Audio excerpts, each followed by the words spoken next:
Hello, welcome back to my channel. So today we will be continuing on with our read aloud of Dracula. Some great news is that Mark at Book Time with Elvis is going to be able to be joining us again either for chapter 24 or 25. So either the next chapter or the following, which is absolutely fantastic. He has certainly been missed. And so today I will be continuing on with chapter 23. So without any further ado, let's jump right in. Chapter 23. Dr. Seward's Diary, 3 October. The time seemed terribly long whilst we were waiting for the coming of Godalming and Quincey Morris. The professor tried to keep our minds active by using them all the time. I could see his beneficent purpose by the side glances which he threw from time to time at Harker. The poor fellow was overwhelmed in a misery that is appalling to see.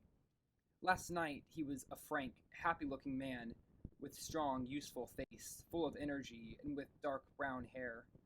Today he is a drawn, haggard old man, whose white hair matches well with the hollow, burning eyes and grief-written lines of his face.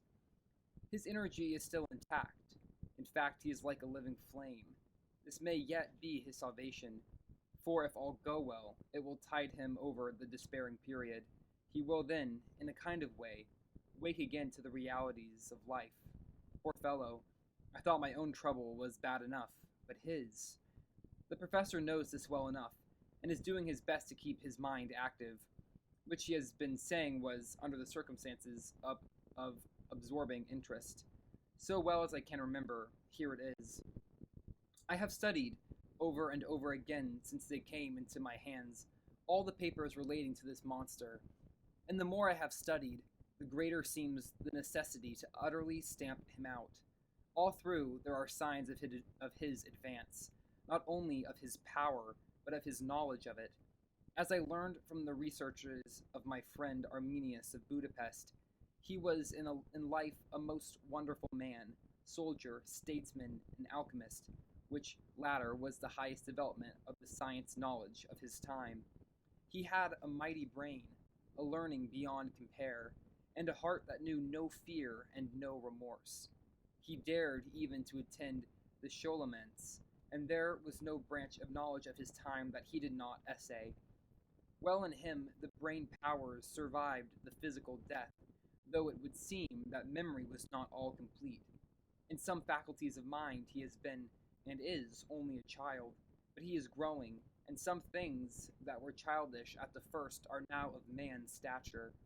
He is experimenting and doing it well, and if it had been that we have crossed his path, he may be yet, if we fail, the father or furtherer of a new order of beings, whose road must lead through death, not life.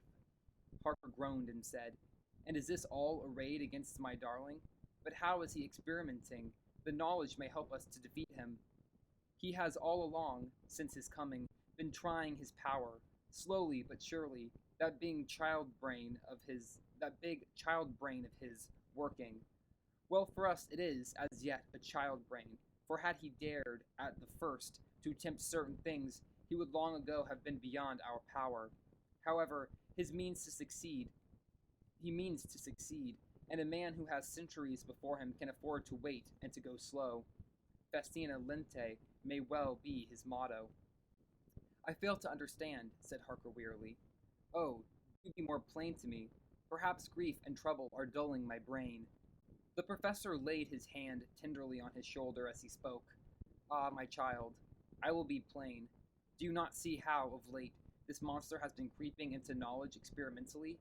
How he has been making use of the zoophagous patient to effect his entry into friend John's home for your vampire, through in all afterwards he can come when and how he will, must at the first make entry only when asked thereto by an inmate. But these are not his most important experiments. Do we not see how at first all these so great boxes were moved by others? He knew not that but must be so.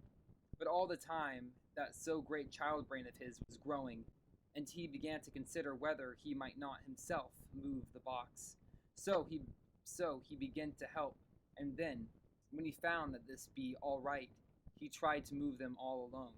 And so he progressed, and he scattered these graves of him, and none but he know where they are hidden. He may have intend to bury them deep in the ground, so that he only use them in the night, or at such time as he can change his form.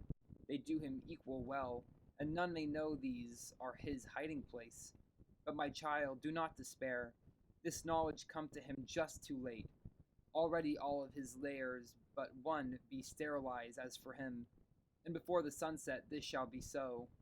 Then he have no place where he can move and hide. I delayed this morning, that so we might be sure. Is there not more at stake for us than him? Then why we not be even more careful than him? But my clock is at 1 hour, and already, if all be well, friend Arthur and Quincy are on their way to us. Today is our day, and we must go, sure, if slow, and lose no chance. See, there are 5 of us when those absent ones return. Whilst he was speaking, we were startled by a knock at the hall door, the double postman's knock of the telegraph boy. We all moved out to the hall with one impulse, and Van Helsing, holding up his hand to us to keep silent, stepped to the door and opened it. The boy handed in a dispatch. The professor closed the door again, and after looking at the direction, opened it and read it aloud. Look out for D. He has just now, 12:45, come from Carfax hurriedly and hastened towards the south. He seems to be going the round and may want to see you, Mina. There was a pause broken by Jonathan Harker's voice. Now, God be thanked, we shall soon meet. Van Helsing turned to him quickly and said, God will act in his own way and time. Do not fear, and do not rejoice as yet, for what we wish for at the moment may be our undoings. I care for nothing now, he answered haughtily, except to wipe out this brute from the face of creation. I will sell my soul to do it. Oh, hush, hush, my child, said Van Helsing. God does not purchase souls in this wise, and the devil, though he may purchase, does not keep faith. But God is merciful and just, and knows your pain and your devotion to that dear Madam Mina. Think you how her pain would be doubled, did she but bear your wild words. Do not fear any of us. We are all devoted to this cause, and today shall see the end. The time is coming for action. Today this vampire is the limit to the powers of man. Until sunset he may not change. It will take him time to arrive here. See, it is 20 minutes past 1, and there are yet some time before he can hither come, but he never so quick. What we might hope for is that my Lord Arthur and Quincy arrive first. About half an hour after we had received Miss Harker's telegram, there came a quiet, resolute knock at the hall door. It was just an ordinary knock, such as is given hourly by thousands of gentlemen, but it made the professor's heart and mine beat loudly. We looked at each other, and together moved out into the hall. We each held ready to use our various armaments, the spiritual in the left hand, the mortal in the right. Van Helsing pulled back the latch, and holding the door half open, stood back, having both hands ready for action. The gladness of our hearts must have shone upon our faces when on the step, close to the door, we saw Lord Godalming and Quincy Morris. They came quickly in and closed the door behind them, the former saying as they moved along the hall, It is all right.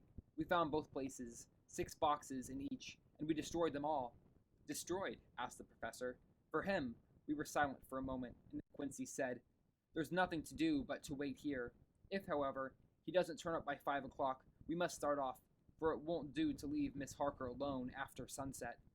He will be here before long now, said Van Helsing, who had been consulting his pocketbook. Nota bene.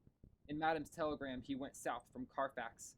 That means he went to cross the river, and he could only do so at slack of tide, which should be something before 1 o'clock. Then he went south. He went south has a meaning for us. He is as yet only suspicious, and he went from Carfax first to the place where he would suspect interference least. You must have been at Bermondsey only a short time before him. That he is not here already shows that he went to Mile End next.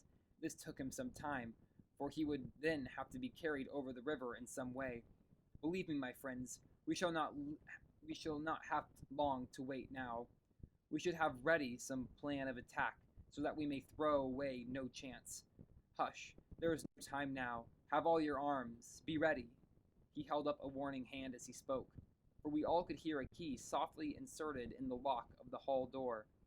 I could but admire, even at such a moment, the way in which a dominant spirit asserted itself. In all our hunting parties and adventures in different parts of the world, Quincy Morris had always been the one to arrange the plan of action, and Arthur and I had been accustomed to obey him implicitly. Now the old habit seemed to be renewed instinctively. With a swift glance around the room, he at once laid out our plan of attack, and without speaking a word, with a gesture, placed us each in position. Van Helsing, Harker, and I were just behind the door so that when it was opened, the professor could guard it whilst we two stepped between the incomer and the door. Goldeming behind and Quincy in front stood just out of sight, ready to move in front of the window. We waited in a suspense that made the seconds pass with nightmare slowness. The slow, careful steps came along the hall. The Count was evidently prepared for some surprise. At least, he feared it. Suddenly, with a single bound, he leaped into the room, winning away past us before any of us could raise a hand to stay him. There was something so panther-like in the movement, something so unhuman, that it seemed to sober us all from the shock of his coming. The first to act was Harker, who, with a quick movement, threw himself before the door leading into the room in the front of the house. As the Count saw us, a horrible sort of snarl passed over his face, showing the eye-teeth long and pointed, but the evil smile as quickly passed into a cold stare of lion-like disdain. His expression again changed, as, with a single impulse, we all advanced upon him. It was a pity that we had not some better organized plan of attack, for even at the moment I wondered what we were to do. I did not myself know whether our lethal weapon would avail us anything. Harker evidently meant to try the matter, for he had ready to get his Kirky knife. He made a fierce and sudden cut at him. The blow was a powerful one. Only the diabolical quickness of the Count's leap saved him. A second less, and the trenchant blade had shorn through his heart. As it was, the point just cut the cloth of his coat, making a wide gap whence a bundle of banknotes and stream of gold fell out. The expression of the Count's face was so hellish that for a moment I feared for Harker, though I saw him throw the terrible knife aloft again for another stroke. Instinctively, I moved forward with the protective impulse, holding the crucifix and wafer in my left hand. I felt a mighty power fly along my arm, and it was without surprise I saw the monster cower back before a similar movement made spontaneously by each one of us. It would be impossible to describe the expression of hate and baffled malignity, of anger and hellish rage, which came over the Count's face. His waxen hue became greenish-yellow by the contrast of his burning eyes, and the red scar on the forehead showed on the pallid skin like a palpating wound. The next instant, with a sinuous dive, he swept under Harker's arm, ere his blow could fall, and grasping a handful of the money from the floor, dashed across the room, threw himself at the window. Amid the crash and glitter of the falling glass, he tumbled onto the flagged area below. Through the sound of the shivering glass, I could hear the ting of the gold as some of the sovereigns fell on the flagging. We ran over and saw him spring unhurt from the ground. He, rushing up the steps, crossed the flagged yard and pushed open the stable door. There he turned and spoke to us. "You think to baffle me, you with your pale faces all in a row, like sheep in a butcher's. You shall be sorry yet, each one of you. You think you have left me without a place to rest, but I have more. My revenge is just begun. I spread it over centuries, and time is on my side. Your girls that you all love are mine already, and through them you and others shall yet be mine, my creatures to do my bidding, and to be my jackals when I want to feed. Bah!"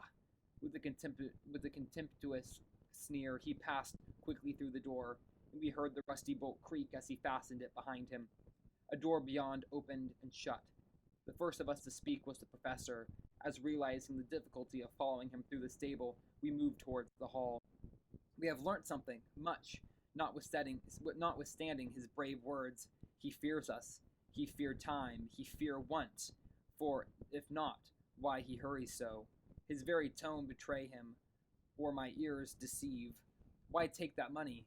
You follow quick. You are hunters of wild beasts, and understand it so. For me, I make sure that may be of use to him, if so that he returned. As he spoke, he put the money remaining into his pocket, took the title deeds in a bundle as Harker had left them, and swept the remaining things into the open fireplace where he set fire to them with a match. Goldeming and Morris had rushed out into the yard, and Harker had lowered himself from the window to follow the Count. He had, however, bolted the stable door, and by the time they had forced it open there was no sign of him. Van Helsing and I tried to make inquiry at the back of the house, but the mews was deserted, and no one had seen him depart. It was now late in the afternoon, and sunset was not far off. We had to recognize that our game was up. With heavy hearts we agreed with the professor when he said, "Let us go back to Madam Mina. Poor dear Madam Mina. All we can do just now is done, and we can there, at least, protect her. But we need not despair. There is but one more earth box, and we must try to find it. When that is done, all may yet be well." I could see that he spoke as bravely as he could to comfort Harker. The poor fellow was broken down.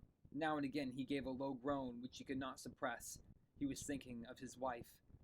With sad hearts we came back to the house, where we found Miss Harker awaiting us. With an appearance of cheerfulness which did honor to her bravery and unselfishness. When she saw our faces, her own became as pale as death. For a second or two her eyes were closed as if she were in secret prayer, and then she said, cheerfully, "I can never thank you all enough. Oh, my poor darling." As she spoke, she took her husband's gray hand in hers and kissed it. "Lay your poor head here and rest. All will yet be well, dear. God will protect us if he so will in it his good intent." The poor fellow only groaned. There was no place for words in his sublime misery. We had a sort of perfunctory supper together, and I think it cheered us all somewhat. It was, perhaps, the mere animal heat of food to hungry people, for none of us had eaten anything since breakfast, or the sense of companionship may have helped us. But anyhow, we were all less miserable, and saw the morrow as not altogether without hope. True to our promise, we told Miss Harker everything which had passed, and although she grew snowy white at times when danger had seemed to threaten her husband, and red at others when his devotion to her was manifested, she listened bravely and with calmness. When we came to the part where Harker had rushed at the Count so recklessly, she clung to her husband's arm, and held it tight as though her clinging could protect him from any harm that might come. She said nothing, however, till the narration was all done, and matters had been brought right up to the present time. Then, without letting go of her husband's hand, she stood up amongst us and spoke.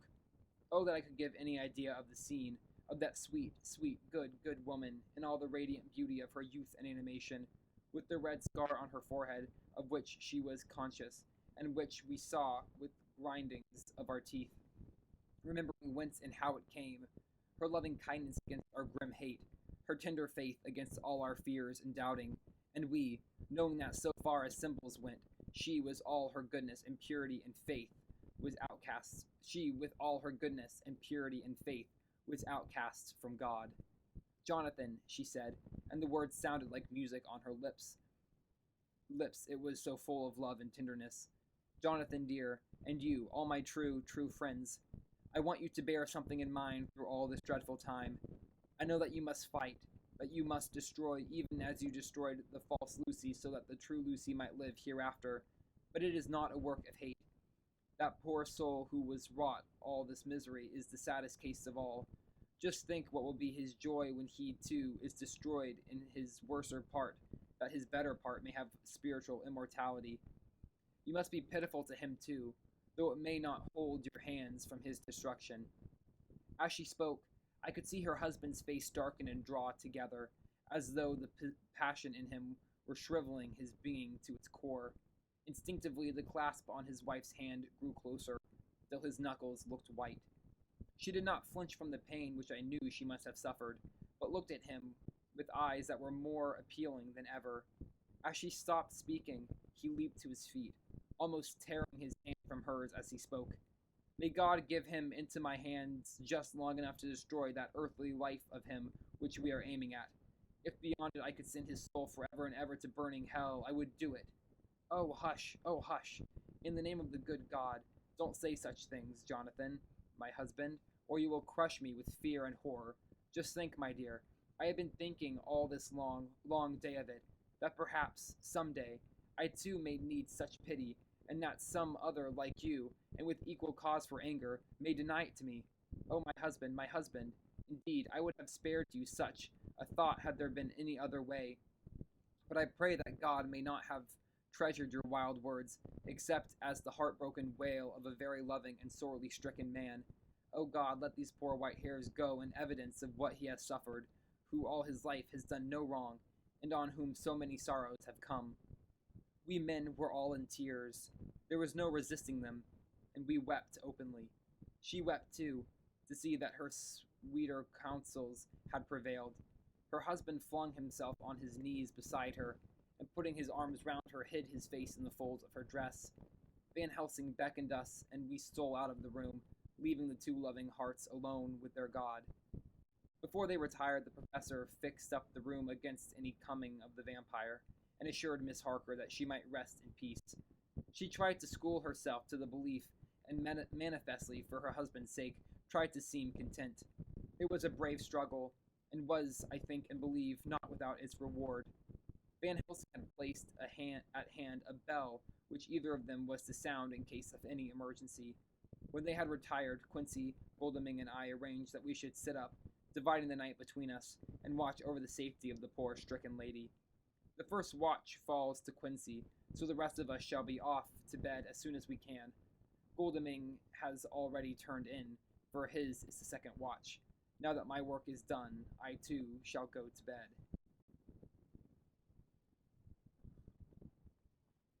Jonathan Harker's Journal, 3 and 4 October, close to midnight. I thought yesterday would never end. There was over me a yearning for sleep, and some sort of blind belief that to wake would be to find things changed, and that any change must now be for the better. Before we parted, we discussed what our next step was to be, but we could arrive at no result. All we knew was that one earth box remained, and that the Count alone knew where it was. If he chooses to lie hidden, he may baffle us for years, and in the meantime, the thought is too horrible. I dare not think of it even now. This I know, that if ever there was a woman who was all perfection, that one is my poor wronged darling. I love her 1,000 times more for her sweet pity of last night, a pity that made my own hate for the monster seem despicable. Surely God will not permit the world to be the poorer by the loss of such a creature. This is hope to me. We are all drifting reefwards now, and faith is our only anchor. Thank God, Mina is sleeping, and sleeping without dreams. I fear what her dreams might be like with such terrible memories to ground them in. She has not been so calm within my seeing since the sunset. Then, for a while, there came over her face a repose, which was like spring after the blasts of March. I thought at the time that it was the softness of the red sunset on her face, but somehow now I think it has a deeper meaning. I am not sleepy myself, though I am weary to death. However, I must try to sleep, for there is tomorrow to think of, and there is no rest for me until later. I must have fallen asleep, for I was awakened by Mina, who was sitting up in bed, with a startled look on her face. I could see easily, for we did not leave the room in darkness.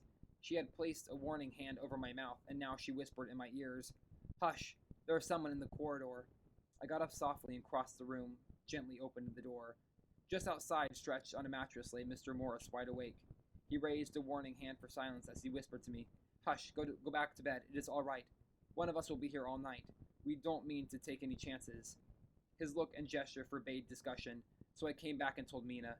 She sighed, and positively a shadow of a smile stole over her poor, pale face as she put her arms round me and said softly, "Oh, thank God for good, brave men." With a sigh, she sank back again to sleep. I write this now, as I am not sleepy, though I must try again. 4th October, morning. Once again during the night, I was wakened by Mina.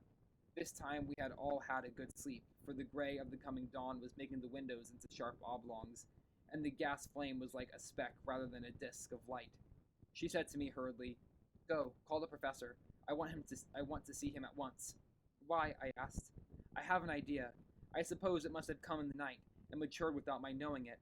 He must hypnotize me before the dawn, and then I shall be able to speak. Go, quick, dearest. The time is getting close." I went to the door. I went to the door. Dr. Seward was resting on the mattress, and seeing me, he sprang to his feet. Is anything wrong? He asked in alarm. No, I replied, but Mina wants to see Dr. Van Helsing at once. I will go, he said, and hurried into the professor's room. In 2 or 3 minutes later, Van Helsing was in the room, in his dressing gown, and Mr. Morris and Lord Godalming were with Dr. Seward at the door asking questions. When the professor saw Mina, a positive smile, ousted the anxiety of his face. He rubbed his hands as he said, Oh, my dear Madam Mina, this is indeed a change. See, friend Jonathan, we have got our dear Madam Mina as of old back to us today.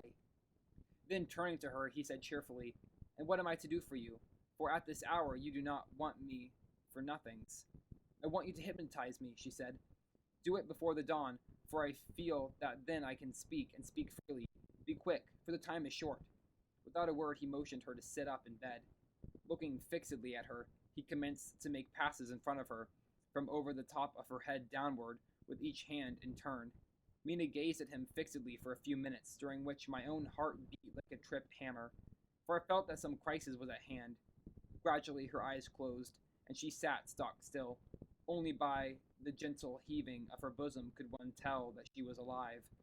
The professor made a few more passes, and then stopped, and I could see that his forehead was covered with great beads of perspiration. Mina opened her eyes, but she did not seem the same woman. There was a faraway look in her eyes, and her voice had a sad dreaminess which was new to me. Raising his hand to impose silence, the professor motioned to me to bring the others in. They came on tiptoe, closing the door behind them, and stood at the foot of the bed looking on. Mina appeared not to see them. The stillness was broken by Van Helsing's voice, speaking in a low, level tone which would not break the current of her thoughts. Where are you? The answer came in a neutral way. I do not know. Sleep has no place it can call its own. For several minutes there was silence. Mina sat rigid, and the professor stood staring at her fixedly. The rest of us hardly dared to breathe. The room was growing lighter. Without taking his eyes from Mina's face, Dr. Van Helsing motioned me to pull up the blind. I did so, and the day seemed just upon us. A red streak shot up, and a rosy light seemed to diffuse itself through the room. On the instant, the professor spoke again. Where are you now? The answer came dreamily, but with intention. It were as though she were interpreting something. I have heard her use the same tone when reading her shorthand notes. I do not know, it is all strange to me. What do you see? I can see nothing, it is all dark. What do you hear? I could detect the strain in the professor's patient voice. The lapping of water. It is gurgling by, and little waves leap. I can hear them on the outside. Then, are you on a ship? We all looked at each other, trying to glean something each from the other. We were afraid to think. The answer came quick. Oh, yes. What else do you hear? The sound of men stamping overhead as they run about. There is the creaking of a chain, and the loud tinkle as the check of the capstan falls into the ratchet. What are you doing? I am still. Oh, so still. It is like death.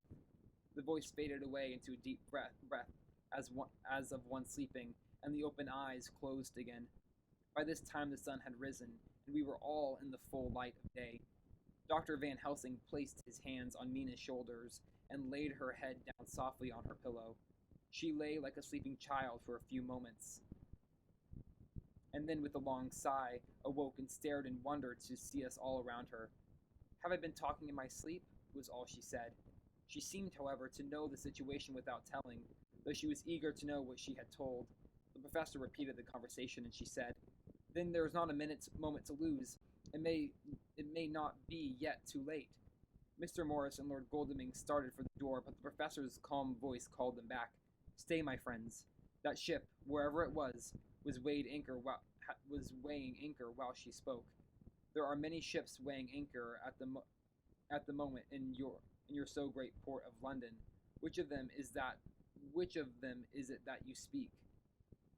God be thanked that we have once again a clue, though whither it may lead us,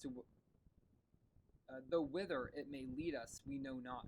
We have been blind somewhat, blind after the manner of men, since when we can look back, we see what we might have seen looking forward if we had been able to see what we might have seen Alas, but that sentence is a puddle, is it not? We can know now what was in the Count's mind when he seized that money through Jonathan's so fierce knife put him in danger that even he dread. He meant escape. Hear me, escape. He saw that with but one earth box left, and a pack of men following like dogs after a fox, this London was no place for him. He have take his last earth box on board a ship, and he leave the land. He think to escape, but no, we follow him. Tally ho, as friend Arthur would say when he put on his red frock. Our old fox is Willie, oh, so wily, and we must follow with wile.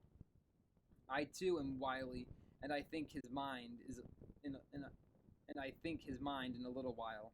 In meantime, we may rest in peace, for there are waters between us which we do not want to pass, and which he could not if he would, unless the ship were to touch the land, and then only at full or slack tide.